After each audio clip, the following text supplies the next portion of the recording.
Olá, sou José Luiz, professor da Faculdade São Francisco de Assis. A nossa aula de hoje é sobre a constituição e a reversão de reservas de lucros. Então, a empresa realiza suas operações de comercialização de produtos ou mercadorias, industrializa seus produtos e os comercializa posteriormente, ou ainda presta serviços. Numa sociedade anônima, é necessário que existam algumas reservas, no mínimo aquelas obrigatórias por lei. Então, o primeiro passo é justamente identificar o que são essas reservas de lucros. E nós vamos ver que essas reservas de lucros são lucros retidos pela empresa com uma finalidade específica. E essa finalidade deve estar descrita em cada uma das espécies de reservas de lucro, para justamente diferenciar daqueles lucros que são obtidos pela empresa e que não são retidos com uma finalidade específica, que é justamente aquele saldo que permanece na conta de lucros ou prejuízos acumulados no final do exercício nas sociedades. Neste ponto, é importante observar que, diferentemente das outras espécies de sociedades, nas sociedades por ações não há que haver qualquer retenção indiscriminada de lucros. Ou seja, de acordo com o parágrafo 6º do artigo 202 da Lei 6404 de 76, nesse caso alterada pela Lei 10.303 de 2001, não há que haver retenções indiscriminadas de lucro. Se permanecer saldo de lucros acumulados após as destinações para as reservas e para a distribuição do dividendo, há que se distribuir um dividendo complementar ou adicional ao proposto pela Assembleia. Então, nesse tipo de sociedade, sociedades anônimas, o saldo da conta de lucros ou prejuízos ao final do período obrigatoriamente será zero.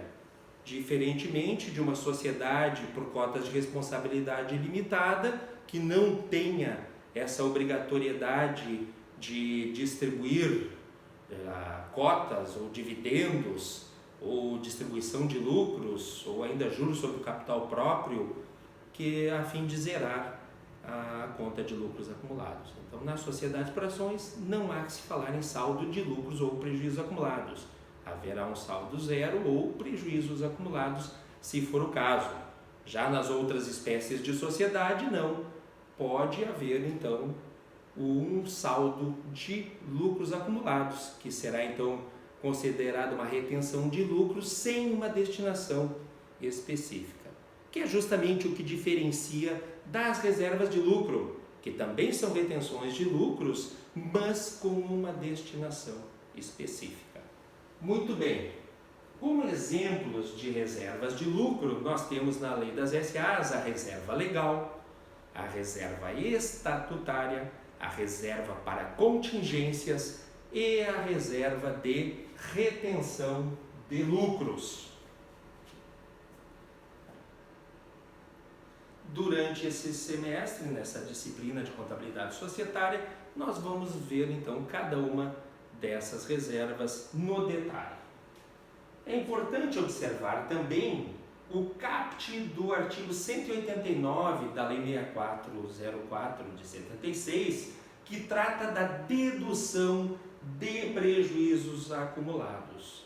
Ela diz assim, que do resultado do exercício serão deduzidos antes de qualquer participação.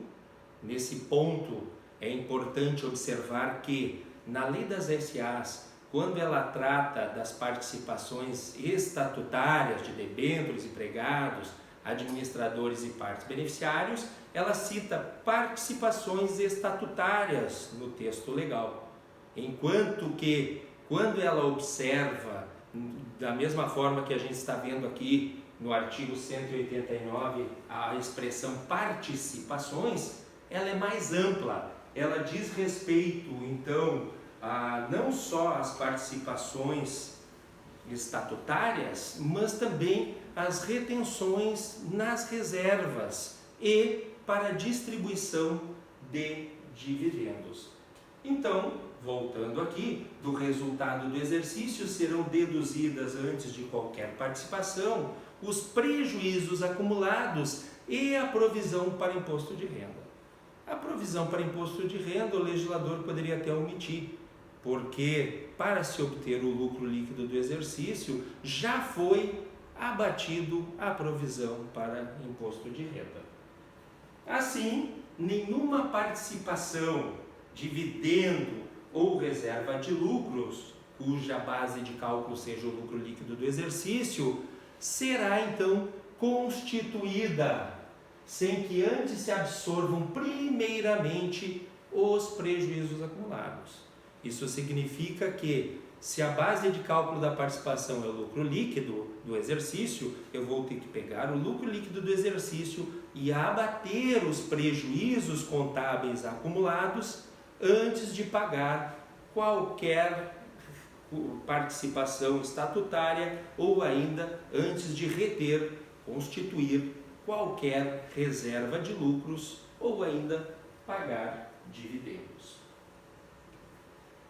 Ainda em relação às reservas, também é importante observar o parágrafo único do artigo 189 da Lei 6404 de 76, que trata justamente da absorção de prejuízo líquido do exercício. Então, quando a empresa, em um determinado período, possui prejuízo, então obteve um prejuízo líquido no período, primeiramente ela deve absorver os lucros acumulados. Então a empresa teve um prejuízo no exercício de 100 unidades monetárias e tinha um lucro acumulado de 250, então ela vai absorver esses lucros acumulados. Vai ficar então com 150 de lucros acumulados, os 250 menos os 100 de prejuízos no exercício atual. E a lei, nesse parágrafo único do artigo 189, ela nos diz que esse prejuízo do exercício ele deve ser obrigatoriamente absorvido pelos lucros acumulados, pelas reservas de lucro e pela reserva legal. Observe, então primeiro se absorve se existirem os saldos de lucros acumulados. Após absorver os saldos de lucros acumulados, se o prejuízo ainda persistir, nós iremos absorver as reservas de lucros, que acabamos de ver, reserva legal, estatutária, reserva para contingências de lucros a realizar e retenção de lucros. Então vamos absorver essas reservas. A lei não cita a ordem na qual nós devemos absorver essas 5 reservas, mas nos diz que a última é a reserva legal, que também é uma reserva de lucro. Então temos que observar essa ordem. Absorve-se primeiro lucros acumulados, as reservas de lucros na sequência, deixando por último a reserva legal. Dessa forma, não existe nenhuma possibilidade de existir simultaneamente na empresa um saldo de prejuízos acumulados e de reservas de lucros. Sempre obrigatoriamente nós devemos, por força desse parágrafo único do artigo 189, absorver os prejuízos acumulados. Bom, essa foi a nossa aula de hoje. Obrigado a todos e até a nossa próxima aula.